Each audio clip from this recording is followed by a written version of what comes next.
లోక్సభ ఎన్నికలు సమీపిస్తున్న వేళ ఇండియా కూటమికి వరుస షాక్లు తగులుతున్నాయి. ఇప్పటికే కూటమితో కలిసి నడవనంటూ ఒంటరిగానే వచ్చే ఎన్నికల్లో పోటీ చేయబోతున్నట్లుగా టీఎంసీ ప్రకటించింది. అయితే అదే బాటలో ఆమ్ ఆద్మీ పార్టీ కూడా నిర్ణయం తీసుకుంది. ఆ పార్టీ కూడా ఒంటరిగానే లోక్సభ ఎన్నికల బరిలోకి దిగనుంది. దీంతో కూటమిలోని ప్రధాన పార్టీగా ఉన్న కాంగ్రెస్కు భారీ షాక్ తగిలినట్టయింది. ఈ షాక్ల నుంచి తేలుకోక ముందే కూటమికి ఇంకొక షాక్ ఇచ్చేందుకు బీహార్ సీఎం నితీష్ కుమార్ సిద్ధమైనట్లుగా తెలుస్తోంది. లోక్సభ ఎన్నికల నేపథ్యంలో ఆయన మళ్లీ బీజేపీతోనే కలిసి నడిచేందుకు ఆసక్తి చూపిస్తున్నట్లుగా సమాచారం. ప్రస్తుతం రాహుల్ గాంధీ భారత్ జోడో న్యాయ యాత్ర ఈ నెల 30న బీహార్కి చేరుకుంటుంది. అయితే ఇండియా కూటమిలోనే ఉన్నప్పటికీ ఈ యాత్రలో పాల్గొనేందుకు బీహార్ సీఎం నితీష్ కుమార్ ఆసక్తి చూపించడం లేదు. ఈ నేపథ్యంలో నిన్న ఒక కార్యక్రమంలో మాట్లాడిన సీఎం నితీష్ కీలక వ్యాఖ్యలు చేశారు. కుటుంబ వారసత్వ రాజకీయాలకు తాను వ్యతిరేకమన్నారు.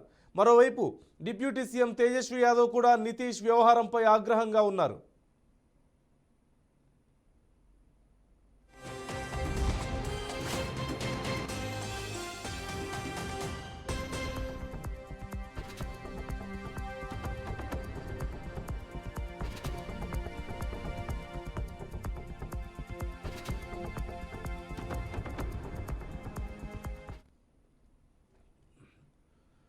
నితీష్ కూటములు మారడం కొత్త కాదు. 2013 నుంచి దాదాపు 5 సార్లు నితీష్ కుమార్ ఎన్డీఏ కాంగ్రెస్ కూటముల్ని వరుసగా మారుతూ వస్తున్నారు.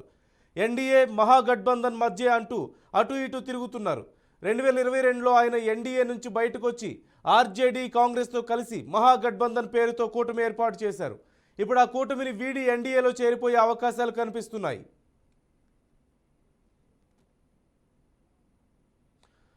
మరింత సమాచారం మా ఢిల్లీ ప్రతినిధి అశోక్ నడికి తెలుసుకుందాం.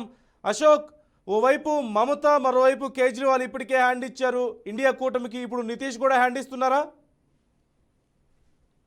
ఇండియా కూటమిలో రోజు రోజుకి పరిణామాలు మారుతున్నాయి. భిన్న స్వరాలు వినిపిస్తున్నారు. నిన్న టీఎంసీ అదేవిధంగా ఆప్ ఇండియా కూటమి నుంచి బయటకు వస్తున్నట్లు చెప్పిన తర్వాత తాజాగా ఏదైతే జేడీయూ నేత నితీష్ కుమార్ కూడా కీలక వ్యాఖ్యలు చేశారు. ఆయన ఏదైతే నిన్న ఈ రోజు మాట్లాడుతూ రాజకీయాల్లో తమ వారసులందరూ కట్టబెట్టడంపై చాలా మంది దృష్టి సారించారు. పరోక్షంగా కాంగ్రెస్ ని ఆర్జేడీ పైన ఆయన విమర్శలు చేశారు. సో ఏదైతే తాజాగా కేంద్ర ప్రభుత్వము మాజీ బీహార్ ముఖ్యమంత్రి కర్పూర్ ఠాగూర్ కి భారత రత్న ఇవ్వడం పట్ల ప్రధాని మోదీపై ఆయన ప్రశంసల వంశం కురిపించారు. 2005 నుంచి ఠాగూర్ కి భారత రత్న ఇవ్వాలని గతంలో యూపీఏ గవర్నమెంట్ కు ఎన్డీఏ గవర్నమెంట్ కు రిక్వెస్ట్ చేసినప్పటికీ తాజాగా మోడీ ఆ నిర్ణయం తీసుకున్నారు. దీనిపైన మోడీ పైన ఆయన ప్రశంసలు అయితే కురిపించారు. సో దాని తర్వాత అనేక పరిణామాలు మారాయి. గతంలో 2020లో బీహార్ ఎలక్షన్ జరిగాయి. ఆ సందర్భంగా ఆయన ఎన్డీఏలో కూటమిలో భాగస్వామ్యంగా ఉన్నారు.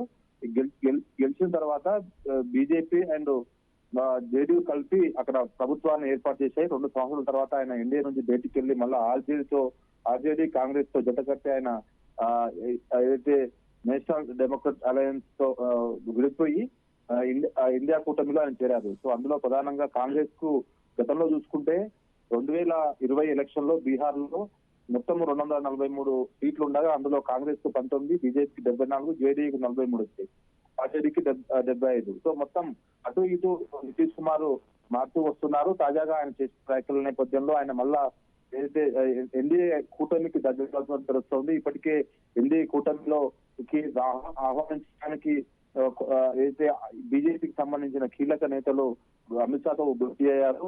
బీహార్ బీజేపీ అధ్యక్షుడు సామ్రాట్ చౌదరి, ఆ పార్టీ నేత సుశీల్ మోదీ కూడా అమిత్ షాతో భేటీ అయ్యారు. తాజా బీహార్ రాజకీయాలపై ఆయన మాట్లాడుతున్నారు.